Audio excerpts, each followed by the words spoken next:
दोस्तों, मैं हूं अख्तर और आप देख रहे हैं डेमोक्रेटिक अड्डा का खास प्रोग्राम देश की बात। ज्यादा वक्त बर्बाद ना करते हुए सीधे चलते हैं बुलेटिन की तरफ। देश में लगातार बढ़ रहे कोरोना वायरस को रोकने के लिए सभी राज्य पाबंदियां लगाने पर मजबूर हैं।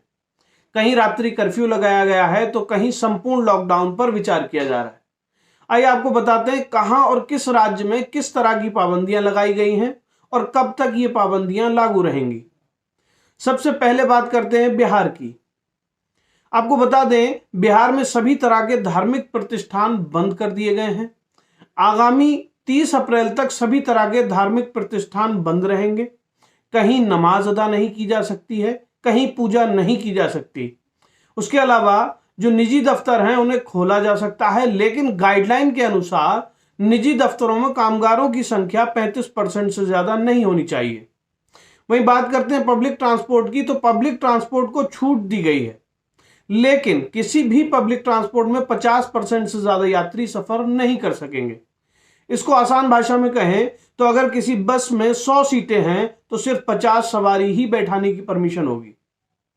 वहीं वैक्सीन की दोनों डोज ले चुके लोगों के आने जाने पर किसी तरह की कोई पाबंदी बिहार में नहीं होगी। बिहार के बाद दूसरे राज्य मध्य प्रदेश की बात की जाए तो यहां भी कोरोना वायरस बहुत तेजी से फैल रहा है। मध्य प्रदेश सरकार ने कोविड-19 के लिए कुछ शहरों में लॉकडाउन को 19 अप्रैल तक के लिए बढ़ा दिया है। जिन शहरों में 19 अप्रैल तक लॉकडाउन रहेगा उन शहरों के नाम हैं इंदौर, बरवानी, राजगढ़, विदिशा, रावनगर, महूनगर, शाहजहांपुर और उज्जैन। ये वो शहर हैं जहां 19 अप्रैल तक लॉकडाउन लागू रहेगा। वहीं कुछ शहरों में 12 अप्रैल से 22 अप्रैल तक लॉकडाउन रहेगा। इन शहरों में 22 अप्रैल तक लॉकडाउन रहेगा वो हैं बालाघाट, नरसिंहपुर, शिवनी और जबलपुर। सबसे ज्यादा खराब हालात इस वक्त देश में अगर किसी राज्य की है तो वो है महाराष्ट्र। महाराष्ट्र में सरकार ने शुक्रवार 8 बजे से सोमवार 7 बजे तक का लॉकडाउन लगाया था, लेकिन उसके बाद भी कोरोना केसेस बढ़ने की वजह से आज उद्धव ठाकरे ने कोविड टास्क फोर्स के साथ बैठक की और राज्य में अगले 15 दिनों तक लॉकडाउन लगाने की तरफ इशारा किया है। उद्धव ठाकरे ने कहा, संपूर्ण लॉकडाउन के अलावा राज्य के पास कोई दूसरा विकल्प नहीं है। हालांकि लॉकडाउन में आवश्यक सेवाओं में छूट भी दी जाएगी। जिन सेवाओं में छूट दी जाएगी वो चिकित्सा केंद्र व दूध केंद्र हैं जो खुले रहेंगे। खाने के सामान की अगर आपको जरूरत है तो आप होम डिलीवरी करा सकते हैं, लेकिन रेस्टोरेंट में किसी भी तरह के लोगों को जाने की इजाजत नहीं होगी। वहीं जिन बच्चों के एग्जाम हैं उन्हें भी छूट दी जाएगी, लेकिन शर्त यह रहेगी कि वो अपने माता पिता के साथ जाकर एग्जाम दे सकते हैं। वहीं उड़ीसा की बात करें तो उड़ीसा ने शनिवार को छत्तीसगढ़ के साथ लगती अपनी सीमा सील कर दी है। जी हां, छत्तीसगढ़ के साथ लगती सीमा को सील कर दिया गया है। अंतर्राज्यीय सीमा पर गश्त भी तेज कर दी गई है।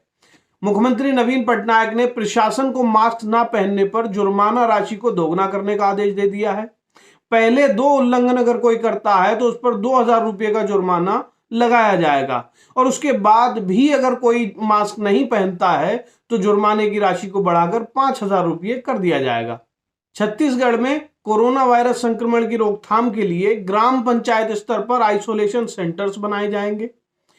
ये आइसोलेशन सेंटर गांव से बाहर होगा। इसमें शौचालय की व्यवस्था भी की जाएगी और अन्य जरूरी सामान भी उपलब्ध कराया जाएगा।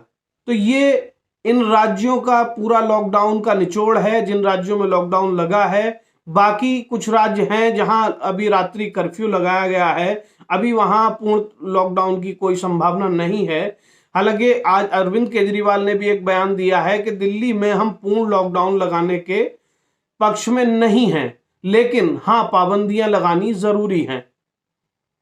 तो ये है अब तक का कोविड और लॉकडाउन की अपडेट। हम आप तक इसी तरह आसान भाषा में हर खबर पहुंचाते रहेंगे। जो लोग हमारे चैनल को पहली बार देख रहे हैं वो हमारे चैनल को सब्सक्राइब कर सकते हैं। आज के बुलेटिन में बस इतना ही। अपना ख्याल रखें और मास्क जरूर पहनें। शुक्रिया।